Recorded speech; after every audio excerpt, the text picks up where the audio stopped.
Assalamualaikum warahmatullahi wabarakatuh.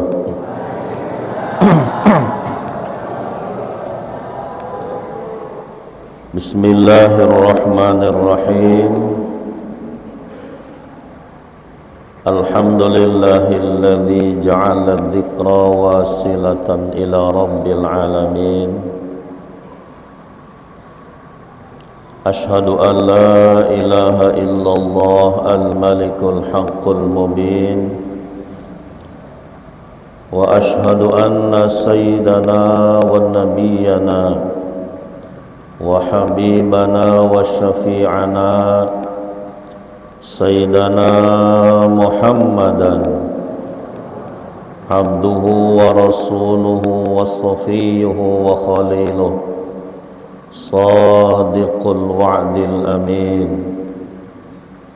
Allahumma salli wa sallim wa azim wa karim ala habibina wa syafi'ina sayyidid dunya wal akhirah sayyidil ghurram muhajjalin sayyidil syari'at wat tariqat wal haqiqat wa huwa nabiyyuna Muhammadin. Wassalatu wassalamu ala alihi wa ashabihi wa awliyaihi wa man salaka nahjihi wa atibaihi ila yaumi mi'adih. Faqad qala Allah ta'ala fil Qur'anil Karim, A'udzu billahi minasy syaithanir rajim. Alam tara kaifa daraballahu kalimatan thayyibatan kasyajaratin thayyibah asluha thabitun wa far'uha fis sama' tu'ti ukulaha kulla hinin bi'izni rabbiha. Qala an-nabiy sallallahu alaihi wasallam, ala inna fil jasadi mudghah idza saluhat saluhatil jasad wa idza fasadat fasadatil jasad ala wa hiyal qalbu. Wa qala aydan ma minkum min ahadin illa walahu syaitan. Qalu wala anta ya Rasulullah. Qala wala ana illa anna Allah tabaraka wa ta'ala qad a'ani alayhi fa aslamu aw kama qala an-nabiy sallallahu alaihi wasallam. Ma'asyiral muslimin wal muslimat, bapak-bapak, ibu-ibu, ikhwan wal akhawat, jamaah majelis zikir Thariqah Qadiriyah wa Naqsyabandiyah, Pondok Pesantren Suryalaya Tasikmalaya, khususnya kita yang hadir di masjid yang kita cintai ini, mudah-mudahan kita semua senantiasa di dalam rahmat dan ridha Allah Subhanahu wa taala. Anak, istri, suami, keluarga kita yang tidak sempat hadir bersama-sama kita, dan juga siapapun yang ada andil dalam terlaksananya manakiban pada kesempatan yang mulia pada pagi hari ini, mudah-mudahan mereka semua senantiasa di dalam rahmat dan ridha Allah Subhanahu wa taala. Pertama-tama yang kami muliakan para alim ulama, para tokoh agama, para ustadz, para kiai, para sesepuh, wabil khusus yang kami hormati Ketua LDTKN Pondok Pesantren Suryalaya, perwakilan Kecamatan Parung Panjang, dan seluruh jajaran kepengurusannya, Mudah-mudahan beliau semua, mereka semua yang telah ditunjuk sebagai pengurus lembaga dakwah Thariqah Qadir Naqsabandiyah Pondok Pesantren Suryalaya, senantiasa Allah berikan kekuatan, kemampuan di dalam mengamankan,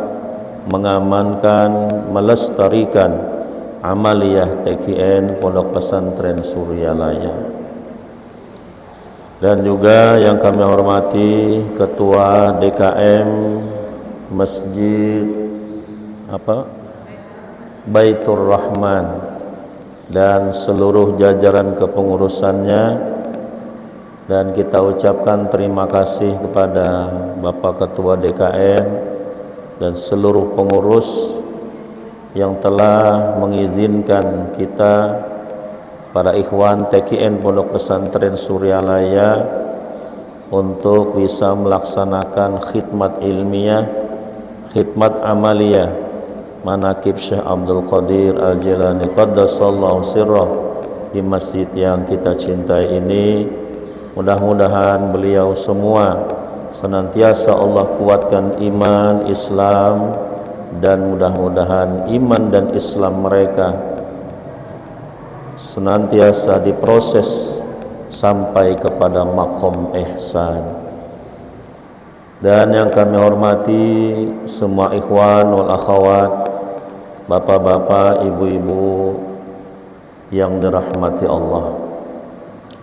Alhamdulillah, pada kesempatan yang penuh berkah pada pagi yang mulia ini, di tempat yang mulia ini, Allah takdirkan kita bertemu, berkumpul dengan hidayah serta taufik dari Allah Subhanahu wa ta'ala, sehingga kita bisa bersama-sama melangkahkan kaki, meluangkan waktu, meninggalkan sesaat kesenangan, kesibukan, kelezatan duniawi kita masing-masing, dengan bersama-sama kita hadir di masjid yang kita cintai ini semata-mata dilandasi karena ingin belajar untuk berkhidmat, mengikuti tuntunan, bimbingan daripada kekasih Allah Subhanahu wa ta'ala, Syekhuna wa Mursyiduna Al-Alimul Allamah Sahibul Bahril Karamah Al-Arif Billah Sultanul Awliya fi zamani Syekh Ahmad Sahibul Wafa Tajul Arifin.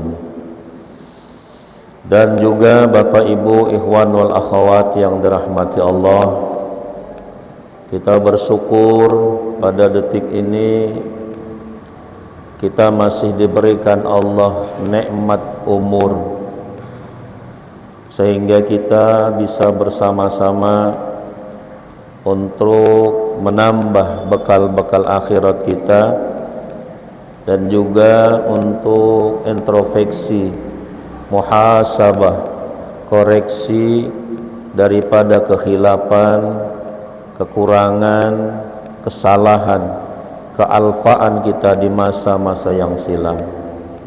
Karena umur ini modal, dan umur ini adalah setiap tarikan napas kita itulah hakikatnya umur kita. Setiap denyut jantung kita itu adalah hakikatnya umur kita. Karena Bapak Ibu, umur ini Allah beri tidak gratis. Jangan kita mengira kita diberikan nikmat umur ini gratis. Umur ini nanti akan dipertanyakan Allah di akhirat. Kemana kamu gunakan umur yang telah kuberikan? Kemana kamu habiskan? Kalau umur ini kita gunakan kepada perkara-perkara yang diridhoi oleh Allah Subhanahu wa ta'ala, kita tidak sulit menjawabnya, kita tidak takut menjawabnya, kita tidak ada gemetar. Ya Allah, pada hari anu, bulan anu, tanggal sekian saya duduk di majelis kekasih-Mu ya Allah.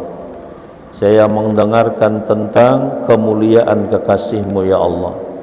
Saya belajar untuk berkhidmat mengikuti tuntunan bimbingan kekasih-Mu ya Allah. Enak Bapak Ibu. Dari jam berapa kita hadir di sini tadi? Mungkin dari jam 8 kita sudah hadir, sudah niat dari rumah, lalu kita sudah bersiap-siap, mulai kita niat, sudah dicatat Allah kebaikan. Setelah kita wujudkan niat kita, namanya dapat taufik dari Allah, sehingga kita hadir di masjid, di mana di situ akan dilaksanakan satu kebaikan-kebaikan, maka kita dapat taufik dari Allah. Nah, maka umur kita sampai berapa jam kita tinggal di tempat tersebut, di tempat ini semuanya bernilai ibadah di sisi Allah Subhanahu wa taala. Dan nuntut ilmu ini Bapak Ibu, duduk di majelis ini tidak ada syarat rukunnya. Kalau kita sholat ada syarat rukunnya menurut para ulama. Kalau kita sholat ada syaratnya, ada rukunnya. Kita mau berangkat haji dan umrah ada syaratnya, ada rukunnya. Tapi kalau duduk di majelis ilmu ada enggak syarat rukunnya? Duduk di majelis amal ada enggak syarat rukunnya? Yang penting kita duduk, hadir, walaupun kita tertidur, tetap kita mendapat nilainya di sisi Allah. Ini untungnya orang duduk di majelis. Tapi kalau ibadah masih banyak penelitiannya, diteliti lagi, dilihat secara zahir dan batinnya. Duduk di majelis ilmu, di majelisnya kekasih Allah, kita tidak ada syarat dan rukunnya. Nah, inilah bersyukur kita telah mendapat satu bimbingan, tuntunan daripada kekasih Allah Subhanahu wa taala. Manakiban ini kita laksanakan bukan mengikuti selera para ustadz yang memimpin manakib. Manakib ini kita laksanakan bukan mengikuti selera pengurus masjidnya atau juga sahibul baitnya. Manakib yang kita laksanakan ini semuanya semata-mata kita mengikuti perintah daripada kekasih Allah Subhanahu wa taala. Mau kita dapat nikmat, mau tidak. Mungkin Bapak Ibu dulu kita sebelum punya guru, manakibannya ketika qabul hajat saja. Atau karena dia punya nazar, ya Allah, kalau anak saya nanti lulus PNS atau anak saya lulus kuliah dengan nilai yang baik, saya akan melaksanakan manakib. Jadi manakibnya ini hanya ketika qabul hajat. Kadang-kadang orang berkata ibu itu pencinta kekasih Allah. Setiap anaknya lulus langsung melaksanakan manakib.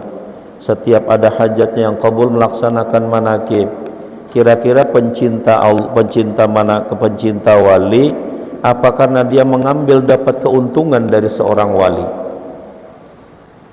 Ya Allah, nanti kalau anak saya lulus PNS, saya nazar mau membaca manakib. Ternyata lulus. Artinya dia mengambil keuntungan dengan kekasih Allah. Baru dia melaksanakan manakib. Apa bisa orang itu disebut pencinta kepada wali? Wallahu a'lam. Tapi kalau ikhwan TKN dimanapun, dalam keadaan senang, susah, dalam keadaan sempit, dalam keadaan longgar, kita terus melaksanakan manakib tiap bulan. Karena ini tuntunan, bukan tontonan. Tuntunan daripada kekasih Allah memerintahkan kepada semua murid untuk melaksanakan manakib Syekh Abdul Qadir Al-Jilani qaddasallahu sirrah. Nah, maka Bapak Ibu yang dirahmati Allah, manakiban yang dilaksanakan oleh para ikhwan TKN Pondok Pesantren Suryalaya itu semuanya kita lakukan semata-mata kita mengikuti perintah daripada Syekh Mursyid, mengikuti kekasih Allah. Ini diperintah oleh Allah, wattabi' sabila man anaba ilayya thumma ilayya marji'ukum fa unabbi'ukum bima kuntum ta'malun. Kata Allah, ikuti jalan orang yang telah kembali kepada saya. Diperintah Bapak Ibu. Inilah bagian kita mengikuti. Beliau menyuruh kita seminggu sekali untuk istighosa, khotaman. Kita ikuti.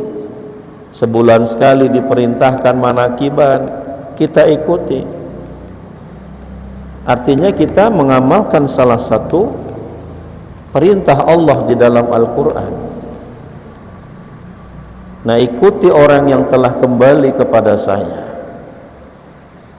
Maka alhamdulillah pada kesempatan pagi hari ini kita bersama-sama mengikuti tuntunan bimbingan daripada orang yang sudah fafirru ilallah wa anibu ilallah, orang yang sudah benar. Nanti yang paling duluan mendapat syafaatmu pada hari kiamat. Maka Bapak Ibu, syafaat Nabi ini dinanti-nanti semua manusia nanti ketika berada di padang mahsyar. Apalagi kita orang awam, kita banyak segala kekurangan. Semua manusia, dari orang rakyat sampai raja yang ada di bumi ini, dari orang awam sampai kiai, semuanya nanti menjerit mengharapkan syafaatnya Rasulullah pada hari kiamat. Mereka yang diteriakkan mereka, isfa' lana ya Rasulullah, menjerit. Itu saja yang diteriakkan mereka di padang mahsyar. Isfa' lana ya Rasulullah, berikan syafaat kepada kami ya Rasulullah. Karena dahsyatnya ketika berada di padang mahsyar. Jadi bukan mudah-mudah Bapak Ibu, ini akan kita hadapi semua. Mari kita persiapkan untuk menghadapi masa waktu yang itu akan nanti kita akan temui semua.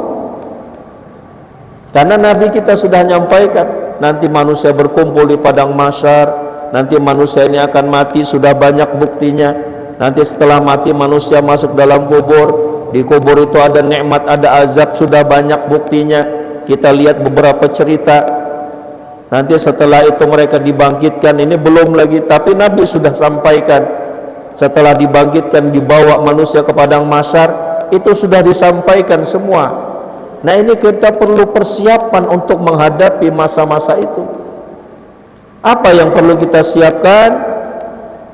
Bagaimana nanti ketika semua menjerit, bukan hanya kita Bapak Ibu, berapa miliar manusia, mungkin triliunan manusia berkumpul di padang mahsyar, dari awal zaman Nabi Adam sampai akhir umat Muhammad, semua menjerit mengharapkan syafaat Nabi. Lalu Abu Hurairah bertanya, nanti siapa yang duluan mendapat syafaatmu ya Rasulullah? Kata Nabi, laqad zanantu ya Abu Hurairah la yas'alani an hadzal hadis ahadun awwalu minka li hirsika 'alal hadis. Aku sudah mengira, hai Abu Hurairah, tidaklah bertanya kepadaku tentang hadis ini siapa yang duluan dapat syafaat, tidak bertanya kepadaku tentang hadis ini terkecuali engkau, karena kesungguhanmu tentang hadisnya Rasulullah sallallahu alaihi wasallam. Mungkin Abu Hurairah sudah ngumpul hadis sangat banyak. Menurut riwayat beliau menghafal lebih daripada 5.000 apa berapa itu, 5.000 hadis Nabi. Ternyata ini di hadis-hadis ini tidak ada yang menceritakan masalah itu. Aku sudah mengira engkau nanti akan bertanya masalah ini karena kesungguhanmu tentang hadisnya Rasulullah sallallahu alaihi wasallam.